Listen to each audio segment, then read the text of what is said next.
Still on his feet, Jared Williams. Swift is in the end zone. Touchdown, Wildcats. He's at the 40. Is he going to go? Stackhouse holds it in. What a catch. Return left sidelines off to the races. He splits the defenders into the end zone. He's got a man. Wildcat. That was pretty. Catch all the action as Helix takes on Granite Hills October 29th at 7 p.m. Brought to you by Team Mazda of El Cajon, where your trade-in is always worth more. Brought to you locally by Team Mazda of El Cajon, where your trade-in is always worth more. Team Mazda of El Cajon, just off I-8 in El Cajon.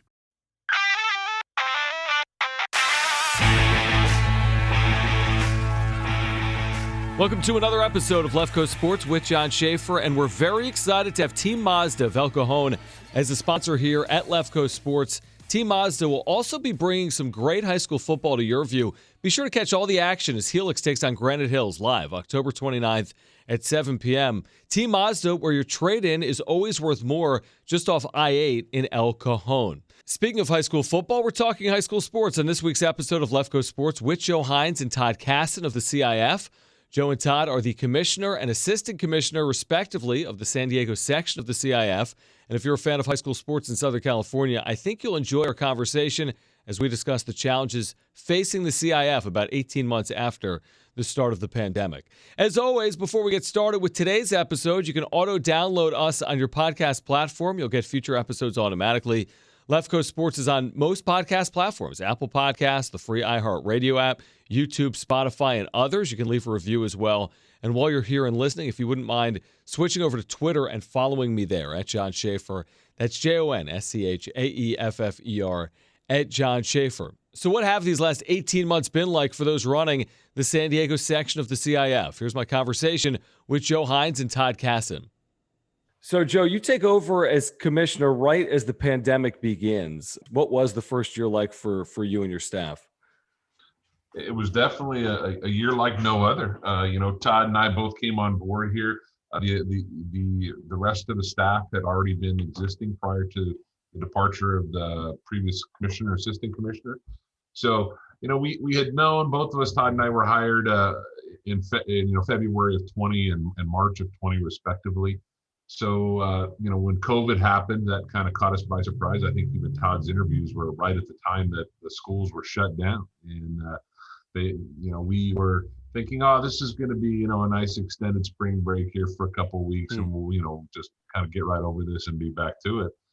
Lo and behold, almost a year later, we were barely able to get back to holding athletic contests and a return to play for all of our sports. So it was quite a first 6 months on the job for both of us. A lot of meetings, a lot of discussion. We're going to be starting here, kind of postponed. Things are looking better. We're going to start here, then kind of postponed. And then finally we got the word as right around Christmas break that we're going to come back after Christmas, and February 1, everything was going to start. And with something, I shouldn't say everything, but some of our limited sports, our lowest risk was what they were considered at the time, were allowed to start. And those got up and running. And we were very happy to at least get back to some athletics happening on campus. Kids were mostly all in virtual settings throughout the section with respect to online learning. And so, slowly but surely we got through that first season one of sports and got back to even a more sense of normalcy in season two with 17 sports going at one time. And, that came with its own set of challenges for our schools, not just from a logistical perspective, but managing the health and safety requirements in those sports. So it was definitely quite a year, but just a year that we couldn't have done anything with respect to, having athletics come back without the help and support of our schools and everything they did. And, it had a huge impact on them. It had some other huge significant impacts on us as a section with respect to our organization. But all in all, it was a successful year, and we're happy to get back to normal 3 seasons of sport, but we're still dealing with some of the effects of COVID here in our sport. So it's again been a challenging time, but just the most unprecedented of years coming into this new position for both Todd and I. Todd, when you look back to where you were a year ago to where you are today, what are some of the thoughts that go through your mind in terms of the progress you've made over the last year plus? Yeah, John, I think I go back a year and I think of all the work we did that was preparing for a December 14th start date of sports that never came. So it seemed like we did about 4 months worth of work of rearranging everything. And then as we got closer, it was actually mid-November, about a month from now, when we started hearing rumblings that that December 14th date wasn't going to hit. That things were actually starting to get really bad in California in regards to our COVID numbers. So we were kind of put on hold, and then you were just playing that waiting game. You're trying to figure out, when are we going to start? Are we going to start? And you're really seeing the impact, I think, on the kids. I have two kids who played rec sports and high school sports. And with everything being shut down, you really start to see that impact, and it's a lasting impact. They've been out since March 12th of 2020, and now we're coming up on like 9 and 10 months. And you're really starting to see the impact on these kids who, that's a daily. I don't know about you, athletics is what got me to school, what got me going, what got me through school. So to not have that, you could see. And then, again, like we're here on Zoom, what the kids were doing, that's what the biggest impact they were having, not acting with each other. Be honest with you, I still think we're seeing the impacts of that right now. Even though that we're back and things are going pretty good, you're still seeing that long drought of impacting the student athletes of our section.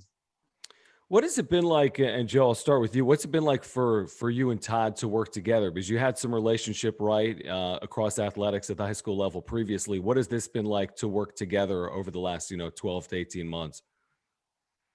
To me, it's been awesome. I couldn't ask for a better partner to work with.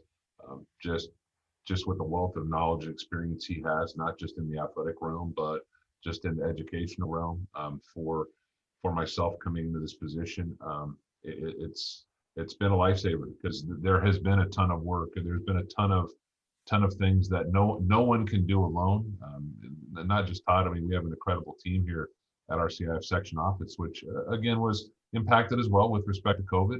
We, due to some of our financial circumstances, we had to downsize some of our staff, which is, obviously has a huge impact on what we're doing. We're in the business of relationships, and when you have a experienced, tight-knit staff, that always presents challenges for you, and it's never anything that you want to have to do. But that was part of us dealing with the entire COVID situation, like many businesses and organizations throughout the country here. So that was tough. But again, just coming into this position and being new myself, and both Todd and I being new, again, I couldn't have asked for a better partner here working forward, and his experience has been invaluable to me. And just, we do this together. We do a lot of things together. We make a lot of decisions together. Because I'm a commissioner, assistant commissioner, that titles are great. It doesn't mean a whole lot to me with respect to his experience and his ability to what he brings to the section. So I think he and I do a lot of collaboration, a lot of the things we do, but to me, it works. And I'm just, again, happy that having him as a partner and in our shared vision together moving forward is I think, a big part of the success we've had, hopefully we've had here, the way we look at it through this first year and a half on the job. So it's definitely a great thing for me as a commissioner.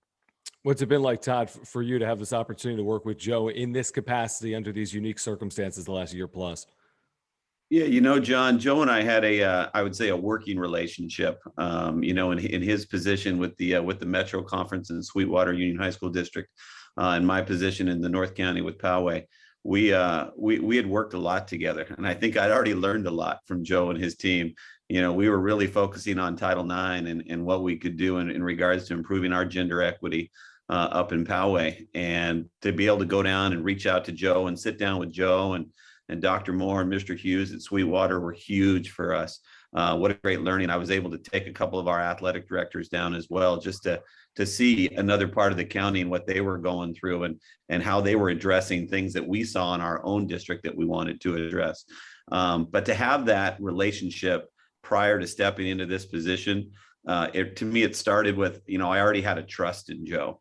I knew Joe's background. I knew we'd worked together on a few items when we were in coordinating council together and through the governance of CIF. And that really helped just have that trust factor. So when you start, you weren't having to build the trust. It was already there. And then we can start building our relationship as the commissioner and assistant commissioner and start really just, I'd say brainstorming and working together on the issues we wanted to solve as a section. So how do we improve? We were very lucky with what was turned over to us from Commissioner Schneep and Assistant Commissioner Labita. But we can look at it now and you have two different leaders, and we can look at it from a different and say, where do we want this to go? And I think we have that trust factor to push back on each other when, hey, what do you think about this? And be able to say, no, I really don't think that's the way we should be going. Let's discuss this one a little bit further. And I don't think that always happens in relationships, especially in new organizations, when you're trying to figure each other out and you're trying to figure out, how to work together and what are our roles and really define those out. But I think that to have that trust and to already have a friendship beforehand, really allowed us to, that ability to step in and move together as a team. Joe, you mentioned the impact of the pandemic and its financial impact on the San Diego section of the CIF. So how do you make up for what occurred in 2020? And have you been able to do that to some extent in 2021? And how do you plan moving forward with some of that loss of revenue? Yeah, that's a great question. I think that was a big eye opener for both Todd and I. You're part of CIF in the big scheme of things, working in a district outside, but part of the governance, a part of the membership, and you look at CIF and kind of think all the ins and outs of how everything works. But when you get in and find out, hey, listen, okay, yeah, we see the budget, we understand it, and really we're in charge of the revenue that we get to pay our bills, and this is our own organization. And so I think that was a big thing. And I think once we started really having an understanding of the potential impact of not having championships, of not having some of this essential revenue coming in, we had to make a lot of tough decisions, and we had to downsize our budget, revise it, make a lot of adjustments. And as I mentioned earlier, a part of that was even financial decisions that we had to make with our own salaries, with our own staffing, furloughs, things that impacted us all, and even with the loss of one of our employees. So, those type of things are changes we've had to make, that also carried over into the spring and our approach to, we're not having championships at these big, huge venues or college venues. So, we're going to bring them back to high school events. We're going to downsize what they look like. We're going to have to take into consideration COVID restrictions. It made us take a hard, deep dive into our budget and make sure that we can be sustainable moving forward into this year until again, our intent was to hopefully get back to a sense of normalcy, which we have for the most part, but still, COVID's not in our rear window yet. It's still there. It's still having an impact on us potentially with, crowd size, COVID regulations, those type of things. So, we, at the end of last year, we submitted a significantly revised budget of what it had been in previous years, taking into consideration, streamlining what we do and making sure we're physically stable here as an organization. And we've done a good job. We fortunately had a lot of success with our spring championships, and we're able to get those in, get them played. So, we're in a good position, not a great position, nowhere where we need to be, but we're going to be sustainable into our next big, revenue generator, which is our fall championships here. And we're looking forward to that and working to get back to that point in time where we can, recover from these losses that we have and turn ourselves back, back over as an organization moving forward and get back to that, physical solvency that we're looking for here with respect to our organization. I was just going to add, the importance. We went 6 months without an office. When Joe and I stepped in for our very first 6 months, we didn't have an office because we were relocating. And thankfully, our partners at Mission Fed stepped up and helped us beyond belief. They really provided us a place to meet on a regular basis at one of their corporate offices. So that kind of became our place to do a little bit of work that wasn't just at our home sites or out on school campuses. But also the building that Joe and I are in today, they were building this out for us. We're on the other side of a Mission Fed branch, and they really helped us the entire time. So as our finances started to really get to the point where I think Joe and I realized what a bad shape we were in regards to not having championships, which is the main source of our income. Without Mission Fed, I'm not sure where we'd be here today. The leaders, in this local organization stepped up, helped us across the board in everything that we needed. So it really put us back in a place where we could take steps to move forward. And it's thanks to partners like that and a few of our donors that really helped keep us going as we started preparing for our spring championship. So without that, we couldn't get back to where we were in the spring and start holding those spring championships where we started to see a little revenue. I just thank Todd for adding that on. That is an important piece to our success as well, getting back here. You know, Joe, I was going to ask you just about fall sports now. I mean, getting back to fall sports, and like you said, it's not entirely a sense of normalcy, but what has the fall been like specifically with football getting back in the field over the last couple of weeks and months? You know, it's been good.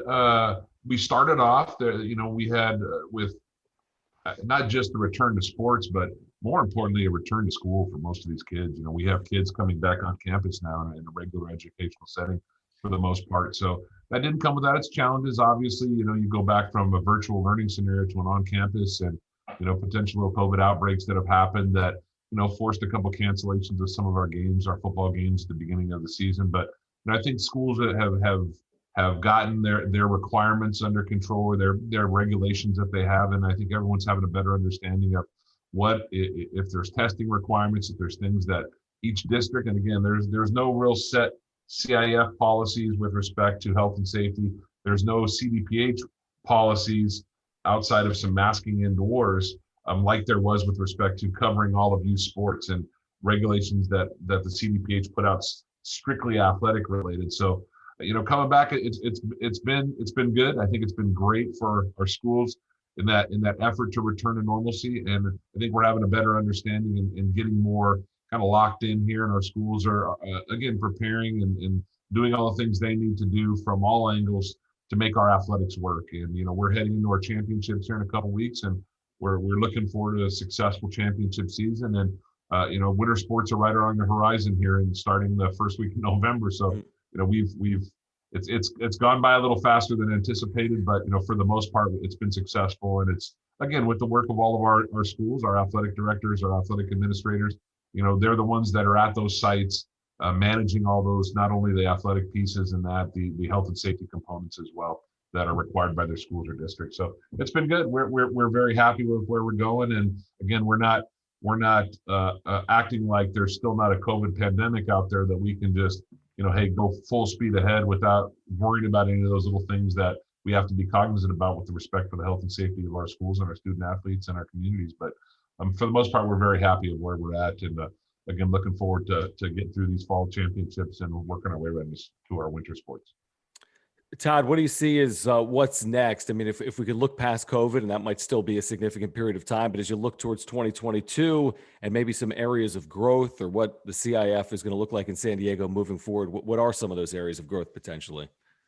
You know, I think one is really our focus on gender equity and racial equality as we go through, really working and getting that message out. We started with our symposium a couple weeks ago, and we're able to have some amazing presenters there, working with our athletic leaders from throughout our section, but really getting that focus. You know, when we start to look at our coaches out there and the turnover of our coaches and the number of walk-on coaches, you know, really supporting our schools to really, I would say, build that pool, you know, because we need people from the community to step up and want to coach. We understand that, you know, we have a lot of walk-ons at this time, but I think that's a huge piece of where we're going. Because I think we all, you know, that are former coaches, you know, it was those coaches who played a huge part in your life.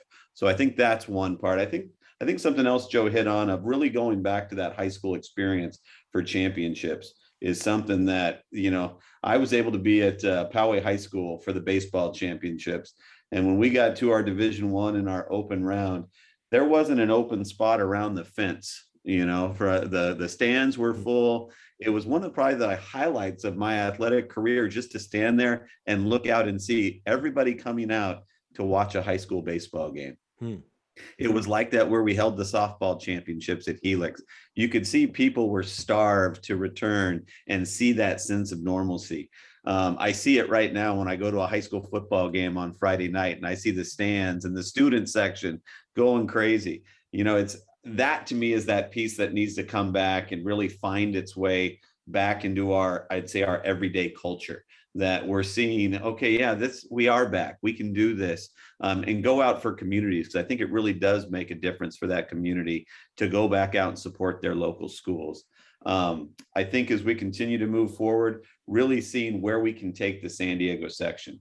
As you look out, we have 10 sections in the state of California, and there's some great leaders and great sections throughout, but we know we can improve what we're doing here to make sure we're providing more opportunities. Sports like field hockey, sports like girls lacrosse, we have options that can increase the number of student athletes in the San Diego section. And I look forward to seeing that, especially when you see beach volleyball is coming in, a sport that was pushed by the San Diego section, and Kelly Drobeck, one of our great coaches of this section, moving this out. And now that's going to be a potential, that's going to be a sport that our student athletes can jump into.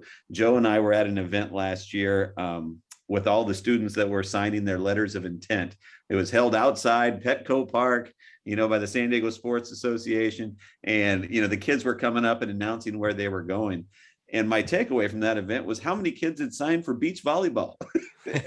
and we hadn't even started it yet. And I'm like, that's amazing. So now you see that sport is already out there, but now it's going to come into the CIF, and hopefully we're going to have enough conferences and leagues to be able to have a championship. So, I think the offerings are going to continue to expand, and just see the great thing that the student athletes, coaches, and our member schools put out there is very exciting. Look forward to it.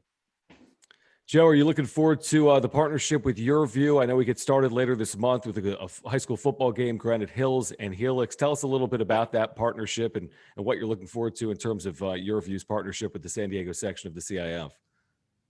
Yeah, any opportunity we get to partner with our local communities to provide a great service for our families, schools, and communities is critical for us. And we understand people can't get out to games, people can't do that, but we also understand from the students' high school experience to say, hey, look at, we're on TV, people are seeing us, it's more than just playing that game. It's connecting with the communities. And for us, Todd hit it right on the head earlier, for us being out, being visible in the community partnerships are essential to the success of our organization. And, Todd touched on, Mission Federal Credit Union and our relationship with them. I mean, they are a financial education-based financial institution, and for us, it was a natural fit with the education-based athletics, organization like the CIF San Diego section. But again, we're looking forward to just having that opportunity to have our kids be visible, to support those communities. And again, that's all part of our vision and what we do at CIF is to create lasting, lifelong memories for our student athletes. And being on TV, having those opportunities is a great way to do that and connecting with our communities. Well, we're very much looking forward to the game. And Joe and Todd, I want to thank you both for your time. And we wish you continued successes here in 2021. We think 2022 will even be a better year. So thank you for doing it. Thank you. And thank you for Yurview and giving us this opportunity. Like I said, we're definitely looking forward to it and that partnership working together, moving ahead into the future. So appreciate you guys having us on and giving us the opportunity. Thank you again to both Joe Heinz and Todd Cassen from the San Diego section of the CIF. And again, Team Mazda will be bringing some great high school football to Yurview. Be sure to catch that beginning on October 29th at 7 p.m. when Helix takes on Granite Hills. If you haven't already, you can subscribe and auto-download future episodes on whichever podcast platform you're listening to this podcast on right now. Please leave a review as well. And once again, follow me on Twitter at Jon Schaeffer. That's JONSCHAEFFER at Jon Schaeffer. For previous episodes or more information about Left Coast Sports, you can visit Yurview.com. That's YURVIEW.com. And as always, we thank you for listening, and we'll catch up again next time right here on Left Coast Sports with Jon Schaeffer. Let's go.